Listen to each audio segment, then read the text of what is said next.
San Juan capítulo 13, versículo 1. Si lo tienen, voy a leer desde el versículo 1 al 15. Antes de la fiesta de la Pascua, sabiendo Jesús que su hora había llegado para que pasase de este mundo al Padre, como había amado a los suyos que estaban en el mundo, y los amó hasta el fin. Y cuando cenaban, como el diablo ya había puesto en el corazón de Judas Iscariote, hijo de Simón, que le entregase.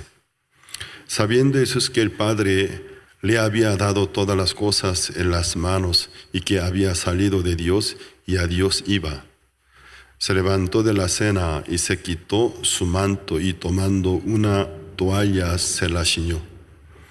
Luego puso agua en un lebrillo y comenzó a lavar los pies de los discípulos y a enjuagarlos con la toalla con que estaba ceñido.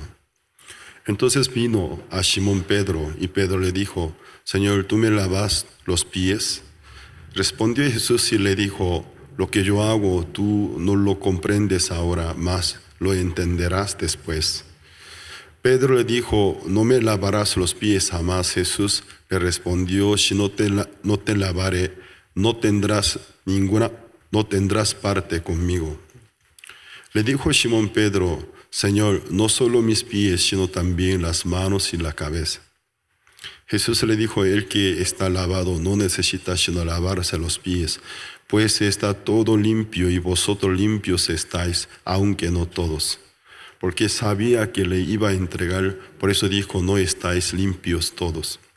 Así que después que les hubo lavado los pies, tomó su manto, volvió a la mesa y les dijo: ¿sabéis lo que os he hecho? Vosotros me llamáis maestro y Señor, decís bien, porque lo soy.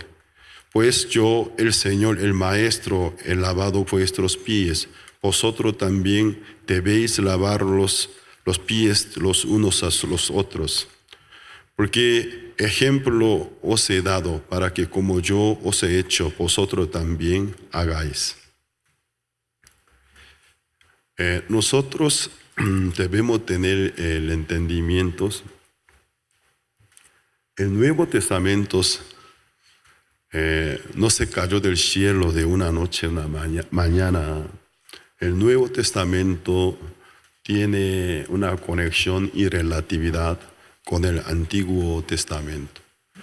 Yo me recuerdo muy bien cuando recién yo recibí la salvación, el hermano quien me dirigió a nuestra misión y también los hermanos a quienes en aquel tiempo yo consideraba como maestros en este camino, todos me aconsejaron, me recomendaron que yo comprara una Biblia propia.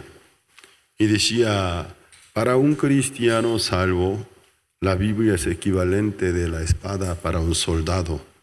Como un soldado en campo del combate, sin su propia armadura y espada, podría pensar y defenderse del ataque. Compra una Biblia. Y compré una Biblia y también me dieron más detalles. No compre una Biblia que se vea bonita y ligera, sino sea una Biblia de letra grande.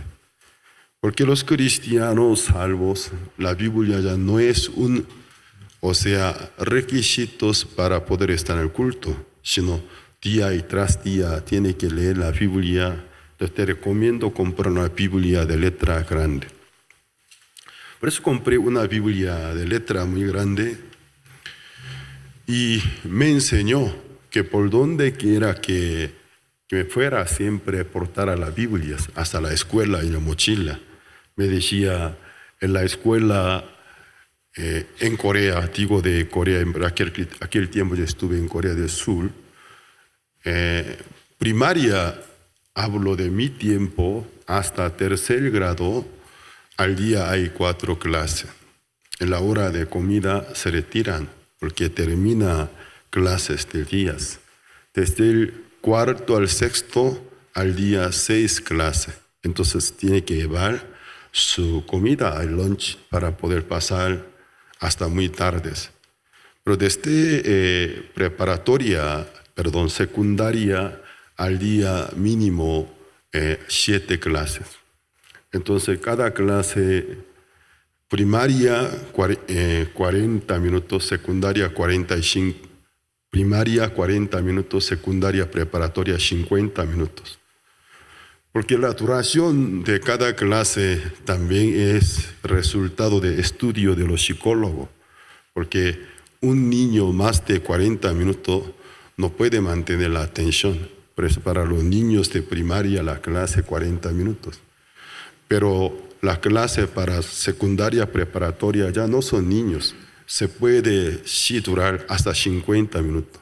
De cada clase 50 minutos de la duración, entre cada clase 10 minutos del tiempo libre, descanso. Algunos que quieren tomarse el baño o quieren tomar un poco de aire. Por eso, y luego de terminar cuarta clases, 50 minutos del tiempo de comida y puede comer, puede salir a la cancha un poco, hacer ejercicio. Algunos que les gusta fútbol, brevemente con quienes les guste puede hacer una jugada de fútbol. Y después quinta y sexta, séptima y termina clases.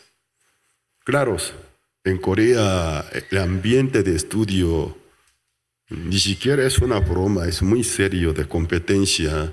Cuando termina séptima clase no se van a casa, se van a biblioteca privada o biblioteca nacional a estudiar por lo menos hasta 10, hasta algunos hasta 12 de la noche estudian, luego regresan a casa. Esa es la vida estudiantil en Corea del Sur. Por eso hace 29 años cuando yo llegué a América Latina, para mí fue un choque cultural. Al ver ambiente estudiantil tan flojo, yo dije, están jugando, jóvenes, no están estudiando. Para mí, no están estudiando, yo dije. Entonces, no podía entender el sistema de la educación. ¿Qué enseña en la escuela? Los jóvenes, ¿qué aprenden? Qué flojo, yo decía, pero ahora ya estoy acostumbrado. Por eso, al día hay bastante tiempo. Entre cada clase 10 minutos de tiempo libre. En la hora de comida 50 minutos. No hace falta comer durante 50 minutos. Un joven de muchos apetitos, menos de 10 minutos acaba su comida. Entonces con 40 minutos, ¿qué haría? Y jóvenes salen a hacer deportes, competencias. Pero yo aprovechaba cada 10 minutos entre clase para lectura bíblica. Y la hora de comida que me sobraba, aprovechar a buscar un blanco de mi evangelización, agarrar a un compañero y cuadrarlo a los sitios, compartirle la palabra de Dios. Entonces, cada día un muchacho y puberto, un joven adolescente, tiene un buen aguante. Cada 50 minutos no hace falta irse al baño. Una vez cuando se va al baño, por lo menos 3 horas, sin problema puede aguantar. Entonces, ¿qué pasa? Entre cada clase 10 minutos, si no me voy al baño, ¿qué hago? Entonces, no quería desperdiciar el tiempo. Me dedicaba a la lectura, leía las Biblias. Así al día en la escuela, buen tiempo podía ocupar en la lectura. En la mañana al llegar, hasta que llegara el profesor para darnos un poco de indicación, unos 20, 30 minutos, leo. Entre cada clase leo. Entonces al día en la escuela más de hora y media leía las Biblias.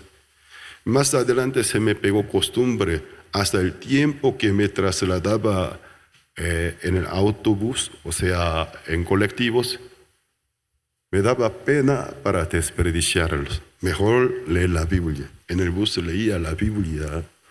Entonces, un promedio 2 horas de lectura en el bus, en la escuela. Al llegar a la iglesia, primero al agarrar la silla, sentarme, oraba para agradecer al Señor. durante un día cómo me dirigió y también oraba por algunos amigos por quienes yo estaba compartiendo. Y luego hasta que vinieran otros hermanos leía la Biblia. Entonces al día leía muchos capítulos. Entonces, ¿qué pasa?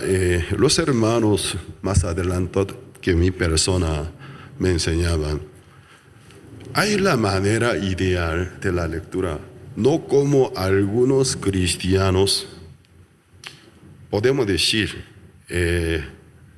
para diferenciar un poco cristianos públicos, quienes solo conforme a rutina se congregan, pero no lleva la práctica de vida de cristianos. No como cristianos públicos, la mayoría. Cuando tú alguna vez quieres la Biblia, agarrar un libro, abrir, eso no te ayuda para nada. La Biblia está escrita bajo la providencia del Señor tan sistemáticamente. Entonces, inicia desde el libro de San Mateo, conforme al índice hasta el Apocalipsis. Te recomiendo acabar por lo menos 5 veces el Nuevo Testamento. Luego, inicia con el Antiguo Testamento. Porque el Nuevo Testamento es parte de interpretación, parte del cumplimiento de las profecías. Entonces, te ayuda, te puede fundamentar muy bien. Luego, cuando tú ves el Antiguo Testamento, ya puedes entender. Aunque al principio te va a costar mucho trabajo, pero mientras tanto es que tú lees la Biblia de esta manera, una vez completa, 2 veces completa, 3 veces completa, ahora no trata de entender, interpretar, solo lee. Con el tiempo entenderá. La misma Biblia comienza a interpretarte cada palabra que significa. Ya que ni siquiera tiene base. Tú no tienes ni siquiera base. Pero cuando quieres entender, según tu manera muy forzada, en vez de interpretar conforme la guía del Espíritu Santo, de una manera torcida, forzada, según tu pensamiento puede malinterpretar. Por eso, no trata de interpretar, solo lee el Nuevo Testamento mínimo 5 veces, conforme al índice, luego el Antiguo Testamento. Tener costumbre de leer la Biblia regularmente cada día. No irregular, sino regular cada día ciertos capítulos. Y me dijo, tú cada día si lees 3 capítulos en un año, exactamente una vez acabará de leer la Biblia completa. Si al día si tú lees 6 capítulos en un año, 2 veces. Ya que eres muchacho, estudiante, para leer 3 capítulos, 15 minutos sería suficiente. Entre 24 horas de tu tiempo, no solamente diezmar la ganancia, sino diezma tu tiempo también. Pero 15 minutos ni siquiera diezmo de 24 horas. Entonces, si tú te animas, te recomiendo mínimo 30 minutos. Si 30 minutos te ocupa para la salud de tu alma, para la lectura. Entonces, al día lee 6 capítulos, en un año la Biblia completa, pero 2 veces puede acabar. No me fue difícil. Conforme como me enseñaba, empecé a aplicar y se me pegó la costumbre. Por eso, en mi tiempo estudiantil, siendo un muchacho, leí bastante Biblia, pero eso ya llegó a ser ya para mí una rutina, algo común y corriente de mi vida, la lectura bíblica. Sigo leyendo, ya que nunca conté cuántas veces la Biblia completa he leído. Por eso no podría decirle cuántas veces he leído. Ya llevo 40 años este año. Cada año, una vez si yo hubiera leído, 40 veces sería. Pero no creo que yo cada año solo he leído una vez. Si 2 veces fuera 80 veces, Si fuera tres veces, 120 veces. Entonces, no puedo contar, porque nunca di importancia de apuntarlo cuántas veces estoy leyendo. Pero supongo mínimo más de 80, tal vez, supongo alrededor de 100 o más de 100 veces. La Biblia completa. Muy aparte de alguna parte de Biblia que por la necesidad, por gusto, especialmente estudiados sin incluirlo.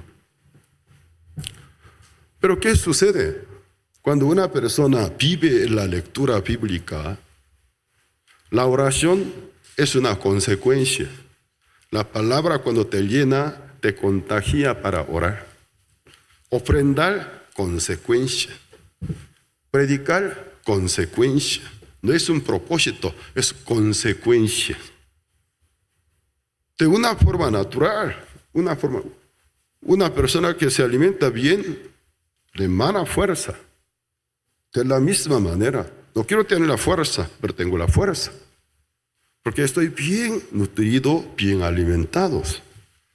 De la misma manera, alguna persona que no predica, alguna le cuesta ofrendar. El problema principal de ellos no es lo que creen, no lee la Biblia. No tiene comunión con Dios. Si no tiene comunión con Dios, ¿cómo vas a poder tener la gana de orar, la gana de servir, la gana de ofrendar? ¿Cómo puede valorar una sembranza mía, mi ofrenda? Sirve mucho para la difusión del Evangelio. Para una comida en el restaurante al mes, 5 o 6 veces como si nada gasta. Pero para ofrendar 1,000 pesos al mes le cuesta mucho trabajo. Pero si piensa profundamente, es una miseria de verdad. Una miseria, culturalmente, una miseria de un cristiano. Pero si nosotros pensamos profundamente, por eso, esta semana, ya llegó a ser la semana pasada, la ciudad, me olvidé el nombre de la ciudad. Chimalhuacán. Es aquí el nombre de cada ciudad me cuesta mucho trabajo para Chimalhuacán. Muchas veces traté de memorizar, pero se me fue otra vez. Chimalhuacán. He dirigido congresos de líderes cristianos con 170 participantes con el tema del tabernáculo. Yo he dicho a los participantes, no traten de interpretar la Biblia. La Biblia no se necesita tu propia interpretación. La misma Biblia interpreta. Cuando tú sigues leyendo una parte, de repente la Biblia te hace una pregunta. Oye, ¿qué significa esta frase? Sigue leyendo. De repente en otro libro de Biblia, la misma Biblia le toma esa frase, sabe que lo que dijo en tal parte, ¿qué significa esto? Entonces no hace falta mi interpretación. La Biblia tiene la perfecta concordancia y coherencias. Hoy en día, ¿por qué cada iglesia el ambiente del culto se vuelve más al sentimentalismo, emocionalismos? ¿Por qué se apoya tanto de la emoción y sentimientos cuando no tiene palabra? Cuando no tiene palabra concreta, razonable, que comprobada por los testimonios de la Biblia. ¿Con qué puede dirigir al público que tengan convicción? No hay manera. Entonces, más grito, más salto, más cantos, más emociones, tirar a la gente atrás, cuando se resiste hasta empujarlo. La gente viendo eso cree que es fenómeno, no es fenómeno. Donde se anuncia la verdad, no hace falta esas cosas. Porque la verdad te hace libre. La verdad te trae la convicción. La verdad te establece sobre la verdad. Entonces hoy yo he leído, Jesús lavó a los pies de los discípulos. ¿Para qué lo lavó?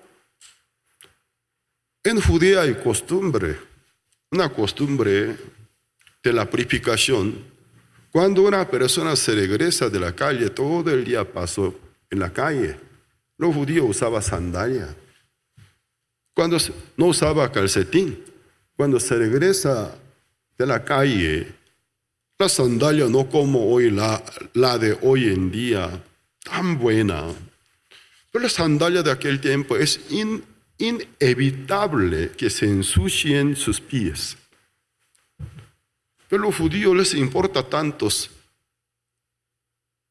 la purificación, apartarse de la inmundicia. Pero todo el día pisa la tierra. No sabe qué cosa haya pisado. Entonces, a la tarde cuando se regresa a casa, su pie, o sea, la higiene del pie, horribles. También religiosamente se sienten ya contaminados. ¿Qué hace? Entonces, cada casa, el sirviente tiene tinajas del agua, saca el agua, lo llena en un rebrillo del bronce, lo trae, lava pies de sus amos. O gente que visita son amigos de sus amos. Después que Jesucristo celebró la última cena, la Santa Cena. Entonces, esta celebración, Jesucristo lo hizo a propósito porque al día siguiente, a medianoche, va a ser la Pascua. La palabra Pascua significa pasar. ¿De qué pasa? Originalmente pasó el juicio de Dios cuando los hijos de Israel vivían en Egipto. Dios dijo que iba a asesinar a todos los primogénitos de los moradores de Egipto, sean israelitas, egipcios, extranjeros, libres, esclavos, hasta animales domésticos. Pero si quieres salvar la vida del primogénito, bíblicamente el primogénito, símbolo del inicio de la fuerza de una familia. Entonces, herir al primogénito equivale a matar a todos. Entonces, ¿qué pasa? Si quieres salvar la vida del primogénito, el día 14 a la tarde, para hora de Israel, tardes 3 de la tarde. Ya desde ahí inicia la noche. Porque a partir de las 6 cambia de la fecha. Porque el concepto del día israelitas bíblico es diferente que nuestro concepto del día. Nosotros, mañana y la noche es un día. Para ellos, la noche y mañana es un día. Entonces, a partir de 6 de la tarde hasta el día siguiente, 6 de la mañana, es un día. Entonces, el día 14, a las 6 de la tarde para nosotros, a las 6 de la tarde del día 14, ya no es 14, es 15. Entonces, a medianoche. ¿Qué pasa? Entonces, el día 14, a partir de 3 de la tarde, matar el cordero como redención. Con la sangre, pintar en el marco de cada casa. Luego recibir el día 15. A medianoche del día 15, conforme a la profecía, los destructores vinieron cielos, pero entre Dios y ellos solamente tuvieron un solo pacto. Cuando vieren la sangre en la puerta, pasará de la casa. Cuando no vieren la sangre, quien sea, gente moral, inmoral, buena, mala, no importa matarlo todos. Porque para Dios nuestra moralidad es una basura. Nuestra moralidad sirve entre nosotros. Nuestra moral para Dios es una hipocresía. Solo la sangre del Cordero salva la vida. Pero Jesucristo quería celebrar la fiesta de Pascua. Entonces, una noche antes de la Pascua celebró la Santa Cena. Entonces repartió el pan. Este es símbolo de mi cuerpo. Todos los que comieren de él tendrán vida eterna. Levantó la copa del vino. Este es mi nuevo pacto para el perdón de vuestros pecados. Quiso enseñar a sus discípulos: yo soy el Cordero de la Pascua. Entonces, ¿cómo nosotros podemos comer la carne de Jesús? ¿Cómo podemos tomar la sangre del Cristo? ¿Acaso somos vampiros? No, esa es una expresión espiritual. Si realmente creyere que su cuerpo inmolado fue por nuestras culpas, su sangre derramada es un nuevo pacto del perdón de nuestros pecados, tendrá vida eterna si realmente cree. De Cristo, una vez más, luego de compartirles el evangelio, con una actuación evangelizó. Ya que comieron, tomaron, tienen el perdón de los pecados, porque dijo que esto es mi nuevo pacto para perdón de vuestro pecado. Vuestros pecados están perdonados, hijos. Pero ¿qué dice capítulo 13, versículo 1? Antes de la fiesta de la Pascua, sabiendo Jesús que su hora había llegado para que pasase este mundo al Padre como había amado a los suyos que estaban en el mundo. Los amó hasta el fin. Y cuando cenaban, cenó. Esta cena es la Santa Cena. Cuando terminó la Santa Cena, versículo 4, se levantó de la cena. Luego de celebrar la Pascua con la cena, él se levantó y se quitó su manto y tomando una toalla se la ciñó. Luego puso agua en un lebrillo y comenzó a lavar los pies de los discípulos. Lebrillos, en aquel tiempo en general de bronce, con un lebrillo de una pequeña tina de bronce. Entonces lo agarró, salió en el patio conforme al rito, siempre, rito de la purificación, hay la tinaja. Entonces de tinaja del agua, sacó el agua, llenó al lebrillo, lo trajo. Él quería lavar a los pies de sus discípulos. Los discípulos estaban desentendidos. ¿Pero qué pasa? Esto corresponde a un sirviente. A un sirviente. Pero nuestro maestro, nuestro Señor, lleva el papel de sirviente. Les dio mucha pena. Pero cuando tocó el turno del Pedro, ya que Pedro posee el carácter muy temperamental, es muy directo, nada puede guardar. Les dijo, ahí lo rehusó. No, maestro, no lo haga, por favor. No lo haga. Vamos a ver, versículo 8. Pedro le dijo, no me lavarás los pies, jamás. Ahí se ve el carácter del Pedro, ¿no? No me lavarás. Jamás, dijo entonces. Jesús le respondió, si no te lavare, no tendrás parte conmigo. Le dijo Simón Pedro. Aún Pedro no entendió la palabra de Jesús, pero cuando escuchó literalmente, si no me deja lavar, tú no tendrás parte conmigo. Es un problema.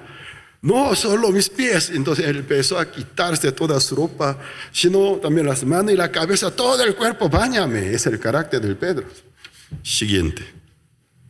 Jesús le dijo, el que está lavado no necesita sino lavarse los pies, pues está todo limpio. Ya una pregunta. En este capítulo, ¿en qué momento los discípulos se bañaron? No lo dice. Nunca se bañaron. Jesús dijo, el que está lavado, no hace falta lavarse de nuevos, sino solo las manos y los pies. Porque vosotros todos estáis limpios, menos a Judas Iscariote, porque quien no cree en Jesús. Vosotros ya estáis limpios, todos estáis limpios. Entonces, ¿en qué sentido está limpio? Yo no veo, desde el versículo 1, ellos por turno se bañaron, yo no veo. Ni siquiera pies se lavaron. ¿Cómo pudieron lavarse todo el cuerpo? Esto no se refiere a un baño corporal, una ducha corporal. Es espiritual. El que está lavado, todo el cuerpo lavado, no se necesita lavarse de nuevo. Porque vosotros todos estáis limpios, lavados. Solo los pies. Ya Jesucristo consideró a sus 11 discípulos son lavados de todo el cuerpo. Solo les dijo que es necesario lavarse los pies y las manos. En el libro del Éxodo capítulo 29, Levítico 8, todo el capítulo, Éxodo 29, Levítico 8, todo el capítulo nos narra la consagración de los sacerdotes. ¿Cómo organiza la ceremonia de la consagración de los sacerdotes? El sumo sacerdote y los sacerdotes. Está escrito, primero bañarse. Pero el baño de los israelitas, no como nosotros, ducharnos de regadera agua choreando sobre nuestro cuerpo, no. En hebreo está escrito tevilá, inmersión. Supuestamente una pequeña alberca de agua viva y corriente, por completo sumergirse y salirse. Ese es lavarlos. Entonces el sumo sacerdote y los sacerdotes son del cuerpo totalmente lavados. Luego comienza a vestirlos. Al sumo sacerdote con túnica blanca encima efod. Los sacerdotes túnicas blancas, ropas santas. Pero cuando vemos muy bien, cuando vemos cada elemento de la vestimenta de sacerdotes, desde la cabeza, todos, pero menos para los pies, no hay ninguna ordenanza, ellos estaban descalzos. Ni sandalia, tampoco chancla. Aunque desde cabeza hasta el borde de sus túnicas, totalmente están vestidos de vestimenta santa, menos sus pies. Para sus pies no había ninguna consideración y ordenanza. Ya imagínense, supongamos que soy el sumo sacerdote o un sacerdote. Ya me siento muy honrado en la hora de ceremonia. Entonces Moisés me bañó, ya estoy limpio. Moisés me está vistiendo. Ya estoy limpio, aunque todo el cuerpo estoy limpio. ¿Cuál es miembro de mi cuerpo luego de un baño completo del cuerpo? En el primer lugar vuelve a contaminarse, o sea, ensuciarse. Pies, porque para los pies no hay ningún tipo de calzado, ni calcetín, descalzo. Luego ofrece 3 ofrendas. El becerro para la expiación. Porque ellos mismos si no fueran expiados, ellos mismos no fueran santificados, nunca pueden ministrar por el pueblo delante de Dios. Primero ellos recibir el perdón del pecado. Luego 2 carneros. El primer carnero para la ofrenda quemada, completo quemarlos. Con la sangre pintar 4 cuernos al altar, completo quemarlo. ¿Qué quiere decir? Es una consagración, totalmente ser quemada. El segundo carnero, y cada ofrenda primero imposición del mano, luego lo sucede. El tercer carnero, luego de imposición del mano, entonces mata con su sangre, esparce alrededor del altar de holocaustos, luego con la sangre, con el aceite de unción, al sumo sacerdote, a los sacerdotes en el lóbulo de sus orejas derecha, el pulgar de la mano derecha, el pulgar del pie derecha, ungirlo, pintarlo sangres. ¿Esto qué significa? Tu oído, tu mano, tu pie solo para Dios. Entonces su lóbulo derecho, dedo, o sea, pulgar de la mano derecha, dedo pulgar del pie derecho. Y luego ofrece ofrenda y quema. Ese es para ceremonia de consagración. Entonces el sumo sacerdote y los sacerdotes ya están consagrados, santificados. Jesucristo dijo a sus discípulos: el que está lavado todo el cuerpo, no es necesario lavarse de nuevo. Vosotros todos estáis limpios. Jesucristo consideró a sus 11 apóstoles por sacerdotes, porque ellos son el concepto del sacerdocio en el Antiguo Testamento, en el Nuevo Testamento cambia. En el Antiguo Testamento solo una tribu elegida. En el Nuevo Testamento todos los que son salvos tienen sacerdocio reales, embajadores, pacificadores. Entonces, en el Nuevo Testamento, todos los que son salvos para el Señor, para Dios, son sacerdotes del Santo Evangelio. Entonces, Jesucristo, eso no es mi propia interpretación, sino está escrito en la primera de Pedro, capítulo 2, versículo 9, para que nadie me diga, Pastor Pablo, si inventa la cosa, voy a comprobar. Primera de Pedro, capítulo 2, versículo 9. Mas vosotros sois linaje escogidos, real sacerdocio, nación santa, pueblo adquirido por Dios, para que anunciéis, ya nosotros somos anunciadores, pacificadores, mensajeros de la noticia de la reconciliación. Anunciéis las virtudes de aquel que os llamó de las tinieblas a su luz. Y también segunda de Corintios capítulo 5 versículo 18.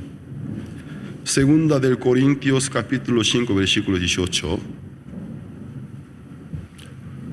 Y todo esto proviene de Dios, quien nos reconcilió consigo mismo por Cristo y nos dio el ministerio de la reconciliación.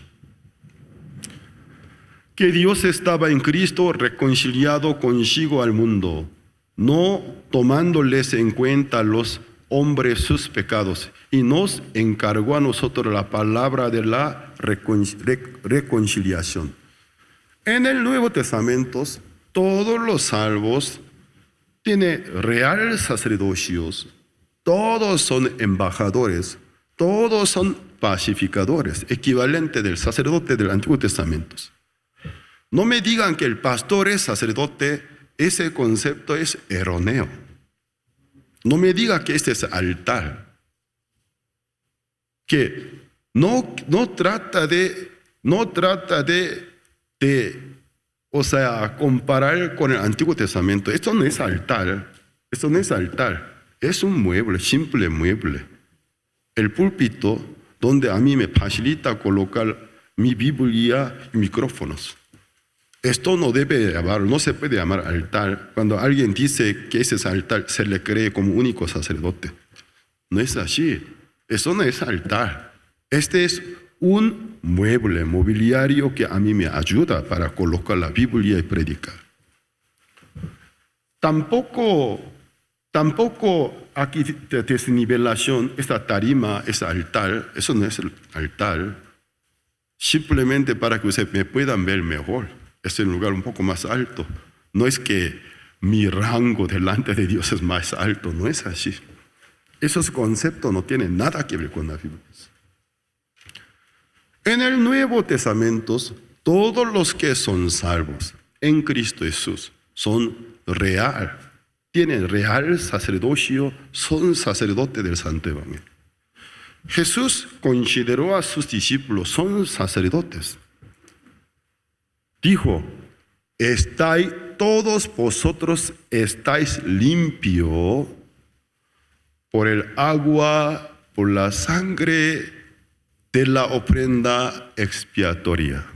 El agua, el Evangelio, la palabra que Cristo les enseña.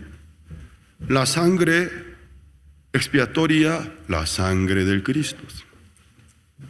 Porque acabo de realizar a ellos, este es el pan, es mi cuerpo. Ellos se comieron. Levantó la copa, ese es mi nuevo pacto para el perdón de vuestros pecados. Ellos ya tienen el pacto del perdón de todos los pecados. Son lavados por la palabra, son santificados por el Evangelio. Pero Jesucristo, cuando quiso lavar los pies, cuando Pedro dijo, entonces todo el cuerpo lávame. No es necesario. Una vez cuando esté lavado por el Evangelio, por mi sangre, no hace falta repetir la segunda y tercera, sino solo pies y manos.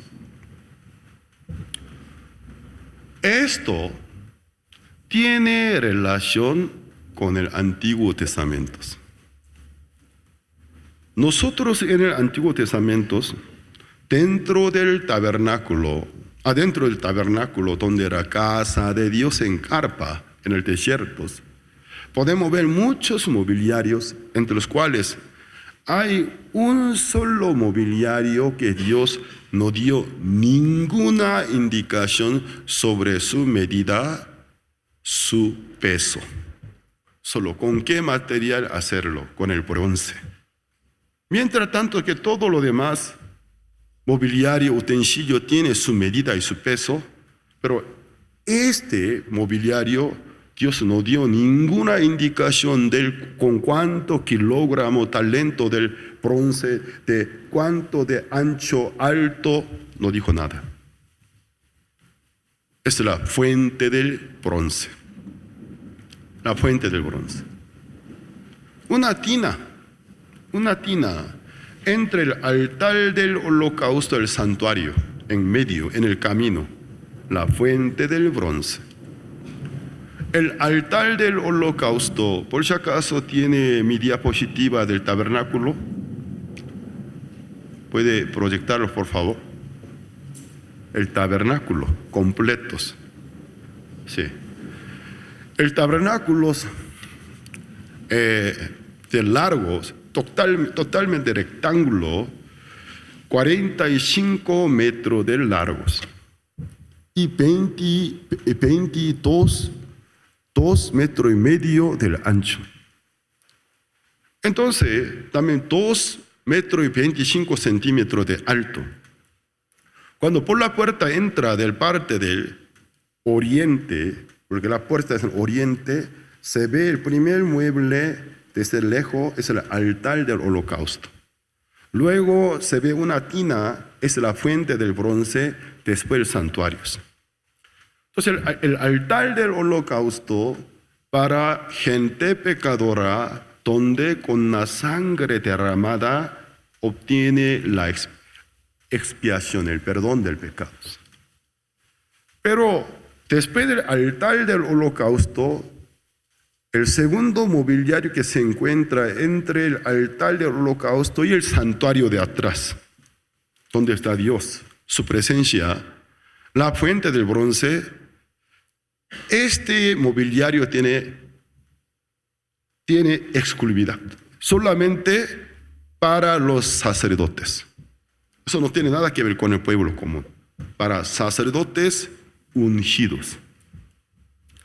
Entonces, el sumo sacerdote y los sacerdotes que ministran al día, por lo menos más de 2 veces deben entrar al santuario, la primera parte, ministrar por el pueblo, orar, quemar incienso, pero para entrar al lugar santo tiene que pasar por la fuente del bronce.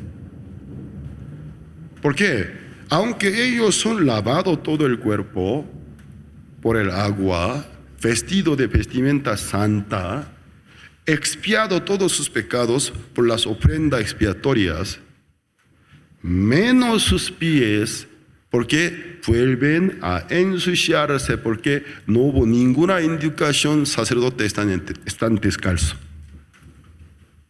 Sobre la tierra desierta camina todo el día, con mucho sudor. También, aunque con el profesionalismo trabaja, pero de toda manera se les salpica sangre y grasa. Entonces, ellos que deben hacer para entrar al lugar santo, pasar por la fuente del bronce, ya que es la fuente del bronce. La fuente del bronce, ¿con qué lo hizo? Éxodo capítulo 38, versículo 8. Éxodo 38, versículo 8.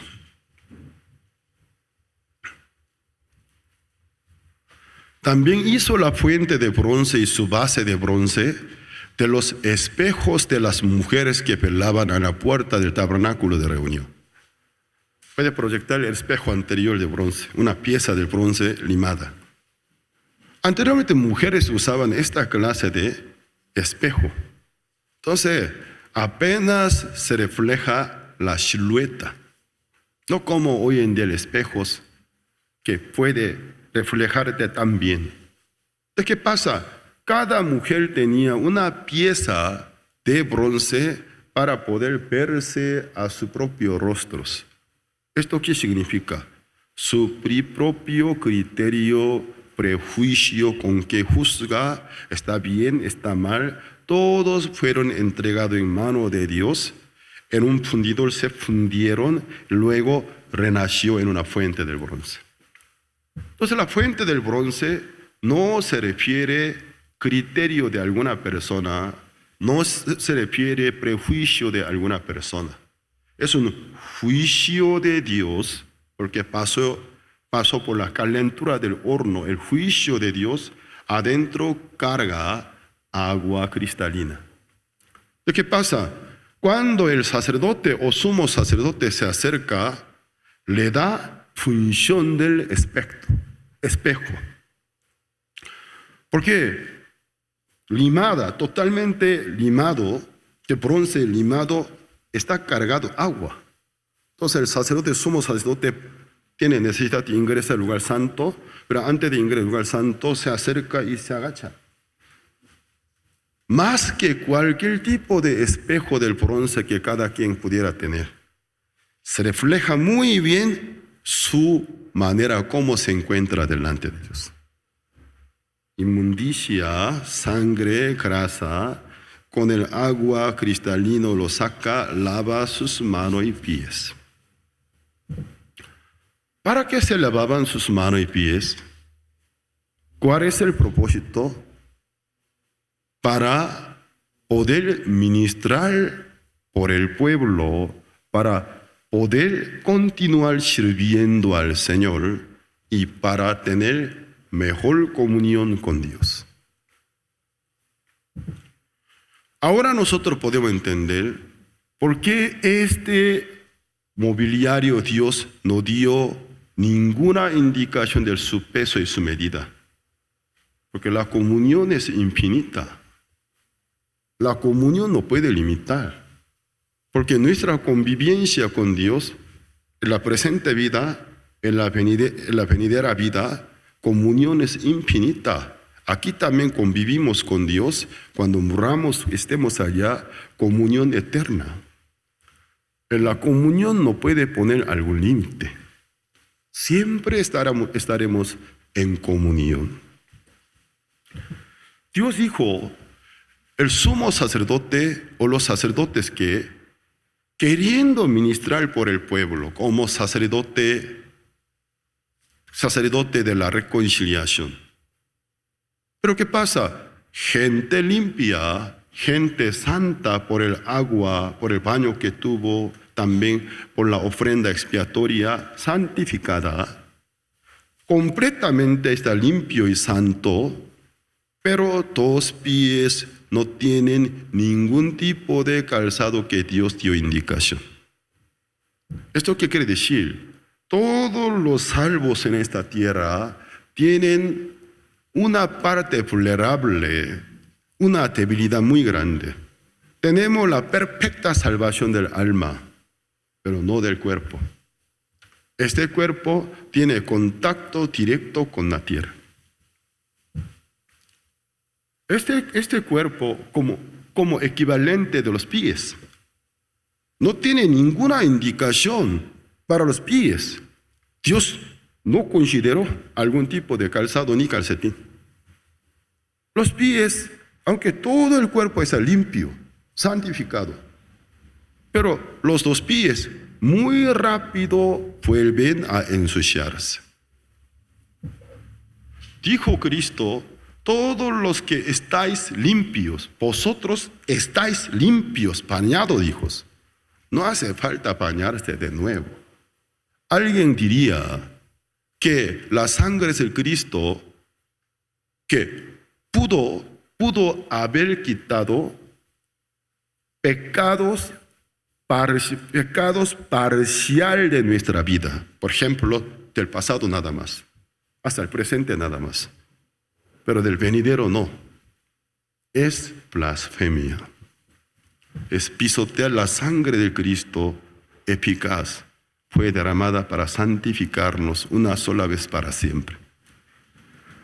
Una persona cuando realmente se convierte en cristiano, convierte al Cristo y cree que es el Hijo de Dios, su sangre realmente me limpió y santificó, toda su alma está limpia.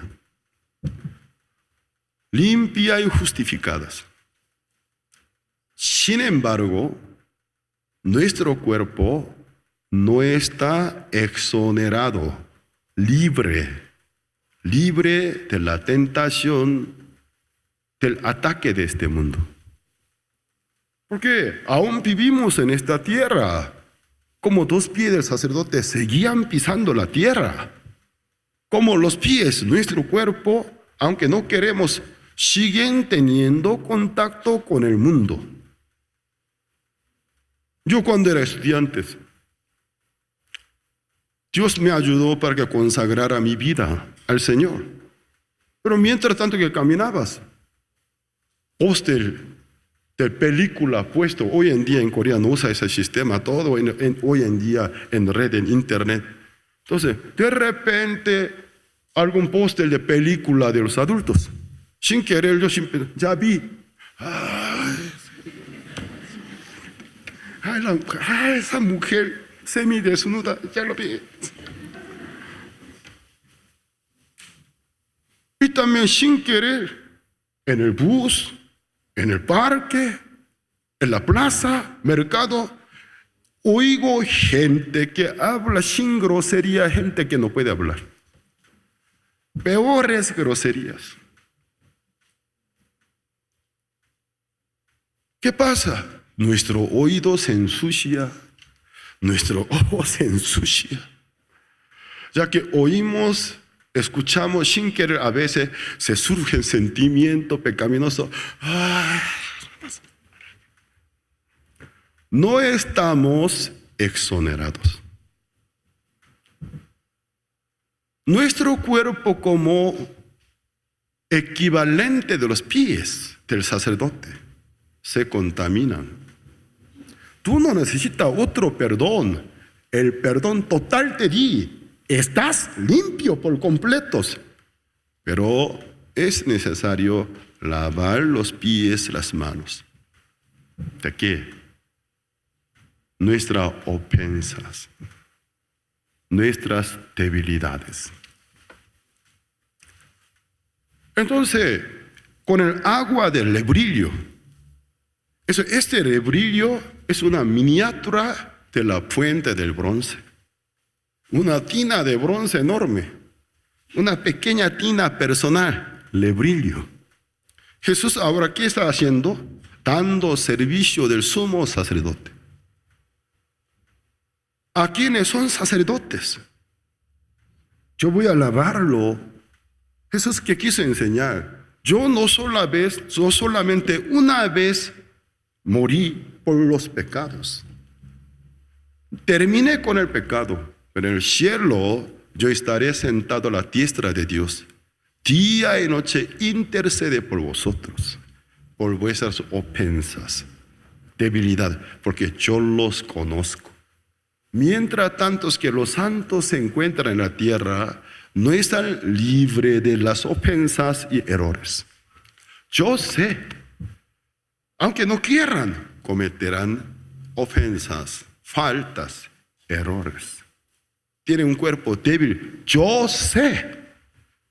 Lo que quiso enseñar a sus discípulos, cuando fallaren, Jesús sabía que menos de 12 horas todos van a fallar. Son cobardes, todos van a fallar. Entonces, yo sé que van a fallar, aunque no quieran, por la debilidad en este cuerpo. Yo sé, yo os conozco, sé que me aman, pero yo sé, van a fallar, mientras tanto que vivan aquí. Pero no se preocupen, no solamente quité sus pecados, estoy listo para lavar, recuperar a vuestras manos y pies de vuestras ofensas y debilidades. Con su palabra. Pedro, mis pies jamás lavarás. Si fuera así, no tiene ninguna parte conmigo. Ninguna parte voy a tener. Entonces, un momento. Desnudarse, Pedro. Todo el cuerpo. Ya tú estás bañado por completo. Y cuando me bañó, nunca me bañó. Pues. ¿Qué clase del baño? El perdón de los pecados. Tú totalmente estás limpios. Solo tus pies. Jamás dijiste, pero yo sé, vas a fallar. Jamás, nunca fallarás. Jamás, nunca, aunque me muera, yo no voy a fallar. Fallarás. El juramento del Pedro, ¿cuántas horas duró? Unas 6, 7 horas. Entonces, jamás. Por esa palabra luego se avergüenza. Jamás. Yo no lo conozco. Entonces, la tercera vez hasta insultándole, no lo conozco. Para salvarse su pobre vida. Luego se sintió horrible. ¿Qué clase de discípulo soy? ¿Qué clase de gente soy? Jesús, cuando resucitó, al tener el primer encuentro con Pedro, lo regañó, ¿no? ¿Lo regañó? Yo, si fuera Jesús, sin falta lo hubiera regañado. Un momento, más que todo, búscalo, Pedro. ¿Dónde está? Un momento, ven aquí. Señor técnico, un micrófono con un parlante potente, por favor. Ante público, dime, ¿qué me dijiste hace 3 días? Entonces, nunca te voy a negar. Luego, ¿qué hiciste? Habla bien claro, la tercera vez, la forma como me negaste, hasta insultando contra mi persona. ¿Qué clase de grosería usaste? A ver, de nuevo, dilo. Luego de humillarlo, decirle, aún estás limpios. Si yo fuera Jesús, así haría. Pero nuestro Señor totalmente diferente que mi persona. Ni siquiera lo mencionó. Paz. Paz sea sobre vosotros. Porque lo sabía. Es nuestro ser. En este cuerpo, nuestro ser frágil y débil. Entonces, está bien claro lo que Cristo dijo, y lo dijo, estáis lavados. Según Éxodo capítulo 29, Levítico 8, la ceremonia de consagración del sumo sacerdotes era así. Jesús los considera sacerdotes. Limpio estáis. Lo que se necesita en el ministerio, lavarse los pies y las manos. Ahora yo, siendo el maestro del Señor, lavé a vuestros pies. Pedro, ahora no me entendéis, pero más adelante me entenderás. Uno al otro. El ejemplo que yo os mostré lavará pies de unos a otros, como yo hice de la misma manera. ¿Esto qué significa? Entre nosotros, sacerdotes, consiervos, hoy yo me encuentro muy bien con fuerza, pero un hermano se encuentra muy débil con alguna ofensa. Lo que Cristo hizo, lo que Cristo hizo con el agua, con la palabra de Dios. Hermano, yo también alguna vez me he fallado, me he sentido muy mal, hasta pensé en retirarme, porque soy una vergüenza para el Señor. Pero el Señor me ha servido a través de su iglesia, algunos otros siervos, y a través de aquella comunión yo pude restaurarme. De la misma manera, mira esta palabra, Jesús sabía que Pedro iba a fallar o no. No solamente antes de que muriera Jesús, según el libro de Gálatas, luego de ser apóstol también falló por la hipocresía. Apóstol Pablo también falló, porque en la primera de Corintios capítulo 15, capítulo 14, fines del capítulo 14, con su consiervo, pero mayor que él, Bernabé, se discutieron, pero no poco, dice, fuerte discusión. Yo en la Biblia trato de rastrear falla de los apóstoles. Me gozo, entonces, Pedro falló. Entonces, no solo yo, no solamente antes de ser apóstol, luego fue hipócrita siendo apóstol. Ay, Señor, gracias. Gracias, Señor Pedro, hermano mayor Pedro. Gracias, porque tú te fallaste. Para mí es un gran consuelo. Gracias, apóstol Pablo. Aunque yo no puedo compararme contigo mi estatura, pero te agradezco por tu carácter tan temperamental, agresivo, como a tu superior tú te desafiaste.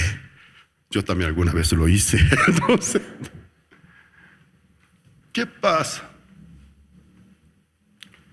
Por eso vamos a ver, hay mucha cita bíblica donde dice cómo debemos tratar a nuestros hermanos, quienes débiles en fe o incluso alguna vez haya fallado. Vamos a ver Romanos capítulo 14, versículo 1.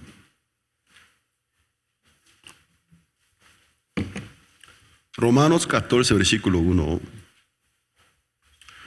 Recibid al débil en la fe, pero no para contender sobre opiniones. Hay algunos que son débiles en fe. Al encontrar a algunos débiles en fe, ¿yo qué actitud debo tener? Cobarde. traidor. Así debo tratar. La Biblia así me recomienda. Yo cuando era muy joven en este camino, me creía muy fiel, leal con Cristo. Sí, yo cometí esta falta. En vez de restaurar, fuerte, exhortar, regañar. Este julio que pasó estuve en Corea. Uno de mis viejos amigos de colegio, quien por mí conoció a nuestra iglesia de salvación, aún está en la iglesia. 40 años ya lleva de amistad. Me invitó a comer delante de mi esposa. Ay, tú, cómo me pegaba cada vez que me faltaba de congregarme. Ay, Señor mío. No solamente con la palabra yo le pegué, sino a puño físicamente le pegué. Entonces, ayer, ¿por qué no viniste al culto? No, yo estuve cansada. Eres un cobarde. Cristo murió por ti. ¿Tú crees que la sangre de Cristo, sangre del pollo, sangre del cerdo, sangre del perro, sangre del Hijo de Dios fue derramado por ti? Pobrecito, ¿por qué no vine al culto? Entonces le colocaba llave, echaba al piso. Estoy hablando de hace 40 años, cuando tenía 18 años de edad. Mi sangre, la temperatura de mi sangre, unos 5 grados más, era más caliente que ahora, entonces, en aquel tiempo. Claro, nada es bueno, pero mi intención era muy buena, pero la manera muy tosca. Y yo le contesté, por esos golpes, tú hasta ahora te encuentras muy bien sano y salvo. Ah, esa boca, sé que eres pastor, que pocón eres, me dijo entonces.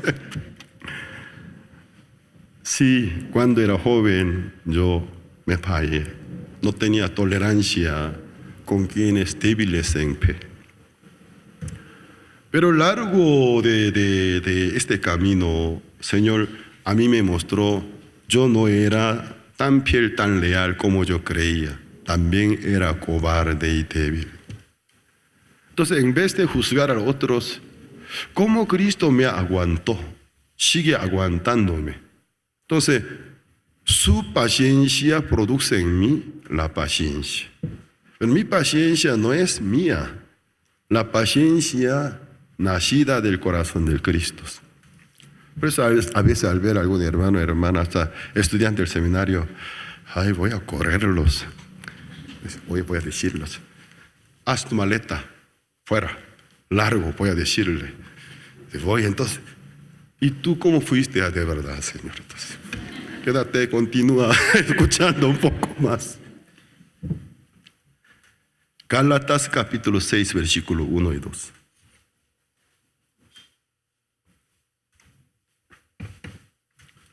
Gálatas capítulo 6, versículo 1 y 2. Hermanos, si alguno fuere sorprendido en alguna falta, vosotros que sois espirituales, ¿qué hace él? Dice, vosotros que sois espirituales, juzgadlo. Así dice, restauradle con espíritu de mansedumbre, considerándote a ti mismo. No sea que tú también seas tentados. Sobrellevad los unos las cargas de los otros y cumplid así la ley del Cristo. ¿Qué es la ley de Cristo?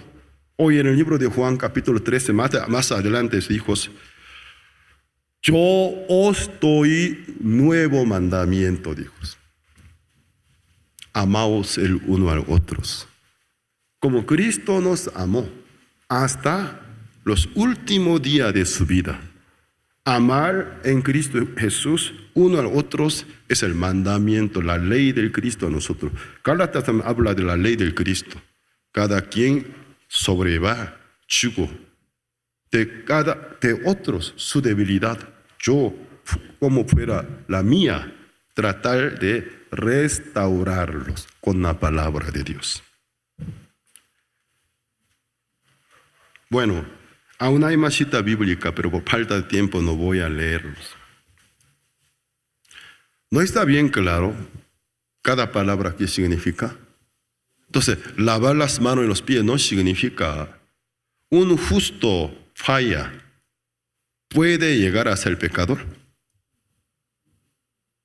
Entonces, ¿por qué en el libro del Proverbios dice, el justo por más que fallare cayere 7 veces, de nuevo se levantará?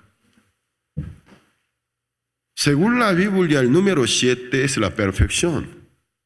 Caer 7 veces, ¿qué significa?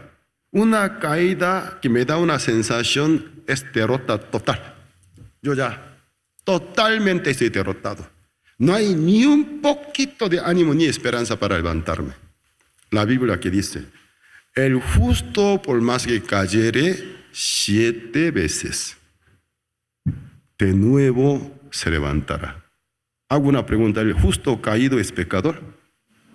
De la sangre del Cristo, la vocación del Señor es, el Señor puede hacer, como se dice, no es irrevocable. ¿Él puede suspender su vocación? No. La vocación del Señor es irrevocable. Irrevocable. Entonces, ¿qué pasa? El justo caído es justo caído. Aunque el justo cae, no es pecador. Si el justo por caerse puede ser pecador, la sangre del Cristo no tiene ningún poder entonces. La sangre del Cristo tiene poder. Tiene poder. Vence a cualquier tamaño, clase, número de pecados. Lo hizo. El justo caído sigue siendo justo, pero caído en fe. Pero se puede levantar de nuevo, porque Cristo lo sabía. Intercede desde la diestra de Dios. También nosotros por el mandato del Cristo, ya que yo también soy débil, Él me ha ayudado. Al ver a un caído, ¿cómo yo puedo juzgar? ¿Cómo puedo criticar? Como el Señor con qué amor me amó, de la misma manera restaurarlo.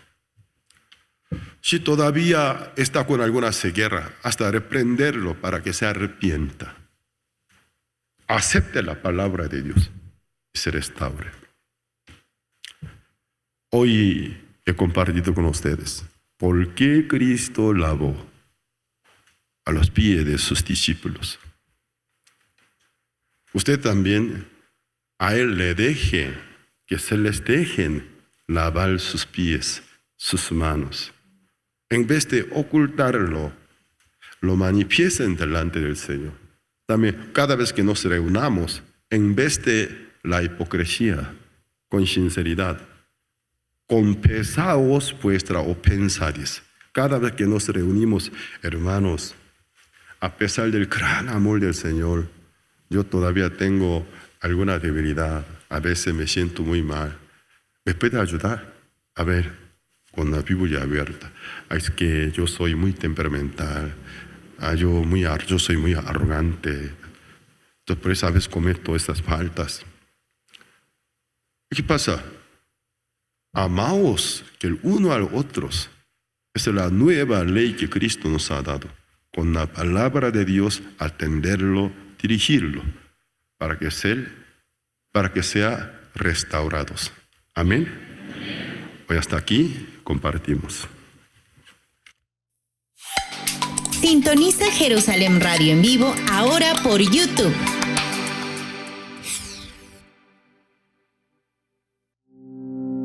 Escudriñando las Escrituras, aprendamos a profundidad sobre la vida de Jesucristo como un siervo incansable, el Hijo de Dios que vino a la tierra para cumplir la voluntad del Padre. El Evangelio de San Marcos narra de forma directa la predicación y los milagros de Cristo. Adentrémonos al estudio bíblico del Evangelio de San Marcos con el pastor Oxu Park.